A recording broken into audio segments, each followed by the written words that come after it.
La Carta de Santiago, capítulo 1.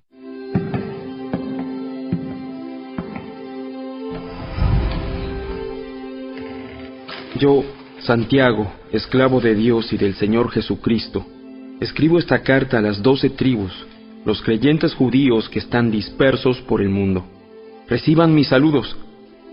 Amados hermanos, cuando tengan que enfrentar cualquier tipo de problemas, considérenlo como un tiempo para alegrarse mucho, porque ustedes saben que siempre que se pone a prueba la fe, la constancia tiene una oportunidad para desarrollarse. Así que dejen que crezca, pues una vez que su constancia se haya desarrollado plenamente, serán perfectos y completos, y no les faltará nada. Si necesitan sabiduría, pídansela a nuestro generoso Dios, y Él se las dará, no los reprenderá por pedirla. Cuando se la pidan, asegúrense de que su fe sea solamente en Dios, y no duden, porque una persona que duda tiene la lealtad dividida, y es tan inestable como una ola del mar que el viento arrastra y empuja de un lado a otro. Esas personas no deberían esperar nada del Señor. Su lealtad está dividida entre Dios y el mundo y son inestables en todo lo que hacen. Los creyentes que son pobres pueden estar orgullosos porque Dios los ha honrado. Y los que son ricos deberían estar orgullosos de que Dios los ha humillado. Se marchitarán como una pequeña flor de campo. Cuando el sol calienta mucho y se seca el pasto, la flor pierde fuerza, cae y desaparece su belleza. De la misma manera se marchitarán los ricos junto con todos sus logros. Dios bendice a los que soportan con paciencia las pruebas y las tentaciones, porque después de superarlas, recibirán la corona de vida que Dios ha prometido a quienes lo aman. Cuando sean tentados, acuérdense de no decir, Dios me está tentando. Dios nunca es tentado a hacer el mal y jamás tienta a nadie. La tentación viene de nuestros propios deseos, los cuales nos seducen y nos arrastran. De esos deseos nacen los actos pecaminosos, y el pecado, cuando se deja crecer, da luz a la muerte. Así que no se dejen engañar, mis amados hermanos. Todo lo que es bueno y perfecto es un regalo que desciende a nosotros de parte de Dios nuestro Padre, quien creó todas las luces de los cielos. Él nunca cambia ni varía como una sombra en movimiento. Él, por su propia voluntad, nos hizo nacer de nuevo por medio de la palabra de verdad que nos dio, y de toda la creación nosotros llegamos a ser su valiosa posesión. Mis amados hermanos, quiero que entiendan lo siguiente. Todos ustedes deben ser rápidos para escuchar, lentos para hablar y lentos para enojarse. El enojo humano no produce la rectitud que Dios desea. Así que quiten de su vida todo lo malo y lo sucio, y acepten con humildad la palabra que Dios les ha sembrado en el corazón, porque tiene el poder para salvar su alma. No solo escuchen la palabra de Dios, tienen que ponerla en práctica. De lo contrario, solamente se engañan a sí mismos. Pues si escuchas la palabra pero no la obedeces, sería como ver tu cara en un espejo. Te ves a ti mismo, luego te alejas y te olvidas cómo eres. Pero si miras atentamente en la ley perfecta que te hace libre y la pones en práctica, y no olvidas lo que escuchaste, entonces Dios te bendecirá por tu obediencia. Si afirmas ser religioso pero no controlas tu lengua, te engañas a ti mismo, y tu religión no vale nada. La religión pura y verdadera a los ojos de Dios Padre consiste en ocuparse de los huérfanos y de las viudas en sus aflicciones, y no dejar que el mundo te corrompa.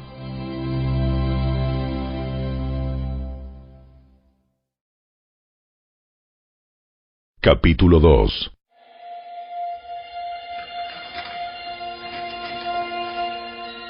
Mis amados hermanos, ¿cómo pueden afirmar que tienen fe en nuestro glorioso Señor Jesucristo si favorecen más a algunas personas que a otras? Por ejemplo, supongamos que alguien llega a su reunión vestido con ropa elegante y joyas costosas, y al mismo tiempo entra una persona pobre y con ropa sucia. Si ustedes le dan un trato preferencial a la persona rica, y le dan un buen asiento, pero al pobre le dicen, tú puedes quedarte de pie allá o bien sentarte en el piso. ¿Acaso esta discriminación no demuestra que sus juicios son guiados por malas intenciones? Escúchenme, amados hermanos, ¿no eligió Dios a los pobres de este mundo para que sean ricos en fe? ¿No son ellos los que heredarán el reino que Dios prometió a quienes lo aman?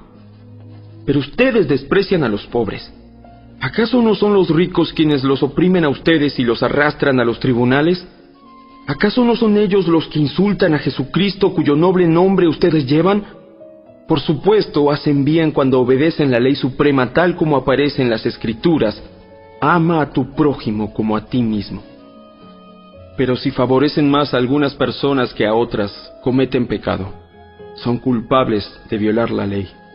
Pues el que obedece todas las leyes de Dios menos una es tan culpable como el que las desobedece todas. Porque el mismo Dios dijo: no cometas adulterio. También dijo: no cometas asesinato.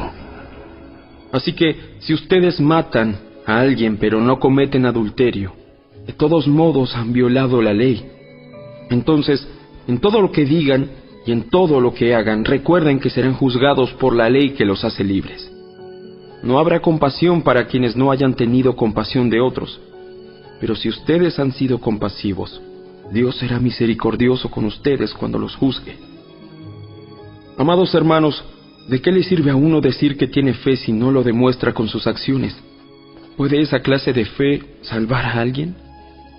Supónganse que ven a un hermano o a una hermana que no tiene que comer ni con qué vestirse, y uno de ustedes le dice: ¡Adiós! ¡Que tengas un buen día! Abrígate mucho y aliméntate bien. Pero no le da ni alimento ni ropa. ¿Para qué le sirve? Como pueden ver, la fe por sí sola no es suficiente. A menos que produzca buenas acciones, está muerta y es inútil. Ahora bien, alguien podría argumentar: algunas personas tienen fe, otras buenas acciones. Pero yo les digo, ¿cómo me mostrarás tu fe si no haces buenas acciones? Yo les mostraré mi fe con mis buenas acciones. Tú dices tener fe porque crees que hay un solo Dios. Bien hecho. Aún los demonios lo creen y tiemblan aterrorizados. ¡Qué tontería! ¿Acaso no te das cuenta de que la fe sin buenas acciones es inútil? ¿No recuerdas que nuestro antepasado Abraham fue declarado justo ante Dios por sus acciones cuando ofreció a su hijo Isaac sobre el altar? ¿Ya ves? Su fe y sus acciones actuaron en conjunto. Sus acciones hicieron que su fe fuera completa. Y así se cumplió lo que dicen las Escrituras. Abraham le creyó a Dios, y Dios lo consideró justo debido a su fe. Incluso lo llamaron amigo de Dios. Como puedes ver, se nos declara justos a los ojos de Dios por lo que hacemos y no solo por la fe. Rahab la prostituta es otro ejemplo. Fue declarada justa ante Dios por sus acciones cuando ella escondió a los mensajeros y los ayudó a regresar sin riesgo alguno por otro camino. Así como el cuerpo sin aliento está muerto, así también la fe sin buenas acciones está muerta.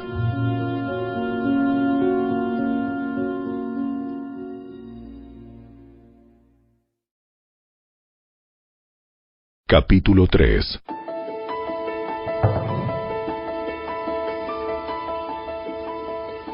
Amados hermanos, no muchos deberían llegar a ser maestros en la iglesia, porque los que enseñamos seremos juzgados de una manera más estricta.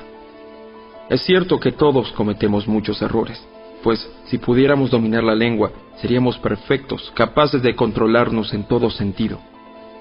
Podemos hacer que un caballo vaya a donde queramos si le ponemos un pequeño freno en la boca. También un pequeño timón hace que un enorme barco gire a donde desee el capitán, por fuertes que sean los vientos. De la misma manera, la lengua es algo pequeño que pronuncia grandes discursos. Así también una sola chispa puede incendiar todo un bosque. De todas las partes del cuerpo, la lengua es una llama de fuego. Es un mundo entero de maldad que corrompe todo el cuerpo. Puede incendiar toda la vida porque el infierno mismo la enciende. El ser humano puede domar toda clase de animales, aves, reptiles y peces, pero nadie puede domar la lengua. Es maligna e incansable, llena de veneno mortal. A veces alaba a nuestro Señor y Padre y otras veces maldice a quienes Dios creó a su propia imagen. Y así, la bendición y la maldición salen de la misma boca. Sin duda, hermanos míos, eso no está bien. ¿Acaso puede brotar de un mismo manantial agua dulce y agua amarga? ¿Acaso una higuera puede dar aceitunas o una vid higos? No. como tampoco puede uno sacar agua dulce de un manantial salado. Si ustedes son sabios y entienden los caminos de Dios, demuéstrenlo viviendo una vida honesta y haciendo buenas acciones con la humildad que proviene de la sabiduría. Pero si tienen envidias amargas y ambiciones egoístas en el corazón, no encubran la verdad con jactancias y mentiras, pues la envidia y el egoísmo no forman parte de la sabiduría que proviene de Dios. Dichas cosas son terrenales, puramente humanas y demoníacas, pues donde hay envidias y ambiciones egoístas, también habrá desorden y toda clase de maldad. Sin embargo, la sabiduría que proviene del cielo es, ante todo, pura y también ama la paz. Siempre es amable y dispuesta a ceder ante los demás. Está llena de compasión y del fruto de buenas acciones. No muestra favoritismo y siempre es sincera. Y los que procuran la paz sembrarán semillas de paz y recogerán una cosecha de justicia.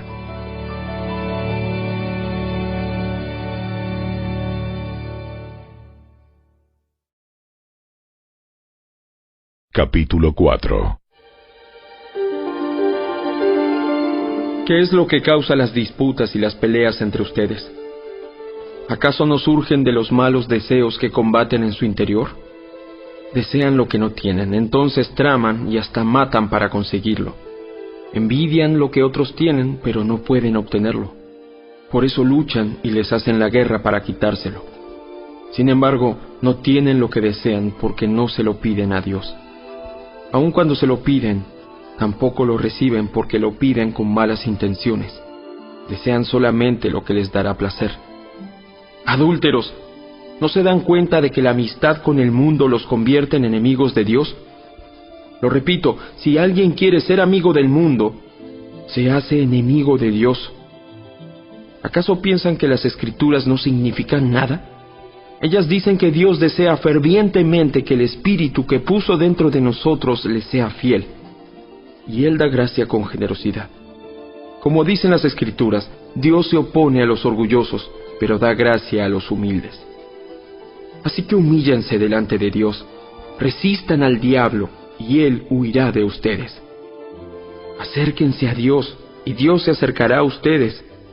Lávense las manos, pecadores, purifiquen su corazón, porque su lealtad está dividida entre Dios y el mundo.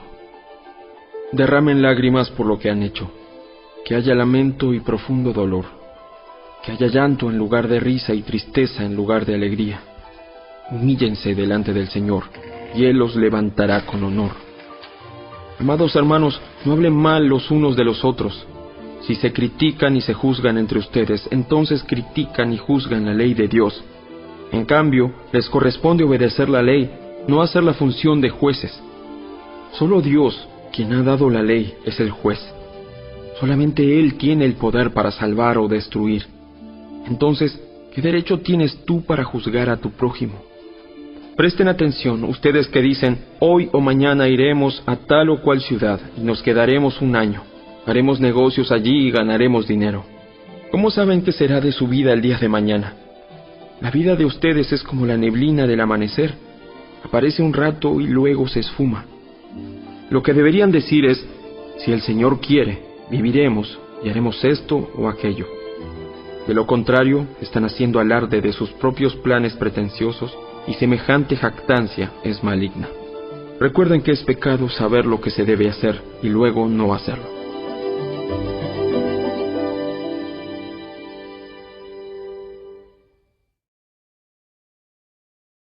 Capítulo 5. Presten atención ustedes los ricos. Lloren y giman con angustia por todas las calamidades que les esperan. Su riqueza se está pudriendo y su ropa fina son trapos carcomidos por polillas. Su oro y plata se han corroído. Las mismas riquezas con las que contaban les consumirán la carne como lo hace el fuego. El tesoro corroído que han amontonado testificará contra ustedes el día del juicio. Así que escuchen, oigan las protestas de los obreros del campo a quienes estafaron con el salario. Los reclamos de quienes les cosechan sus campos han llegado a los oídos del Señor de los ejércitos celestiales.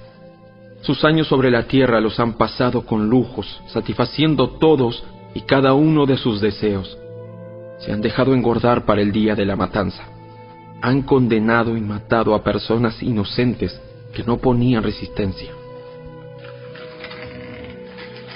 Amados hermanos, tengan paciencia mientras esperan el regreso del Señor. Piensen en los agricultores que con paciencia esperan las lluvias en el otoño y la primavera. Con ansias esperan a que maduren los preciosos cultivos. Ustedes también deben ser pacientes. Anímense porque la venida del Señor está cerca. Hermanos, no se quejen unos de otros o serán juzgados. Pues miren, el juez ya está en la puerta. Amados hermanos, tomen como ejemplo de paciencia durante el sufrimiento a los profetas que hablaron en nombre del Señor. Honramos en gran manera a quienes resisten con firmeza en tiempo de dolor. Por ejemplo, han oído hablar de Job, un hombre de gran perseverancia. Pueden ver cómo al final el Señor fue bueno con él, porque el Señor está lleno de ternura y misericordia. Pero sobre todo, hermanos míos, nunca juren por el cielo ni por la tierra ni por ninguna otra cosa. Simplemente digan sí o no, para que no pequen y sean condenados. ¿Alguno de ustedes está pasando por dificultades? Que ore. ¿Alguno está feliz? Que cante alabanzas. ¿Alguno está enfermo? Que llame a los ancianos de la iglesia para que vengan y oren por él y lo unjan con aceite en el nombre del Señor. Una oración ofrecida con fe sanará al enfermo y el Señor hará que se recupere, y si ha cometido pecados, será perdonado. Confiésense los pecados unos a otros y oren los unos por los otros para que sean sanados. La oración ferviente de una persona justa tiene mucho poder y da resultados maravillosos. Elías era tan humano como cualquiera de nosotros. Sin embargo, cuando oró con fervor para que no cayera lluvia, no llovió durante 3 años y medio. Más tarde, cuando volvió a orar, el cielo envió lluvia y la tierra comenzó a dar cosechas.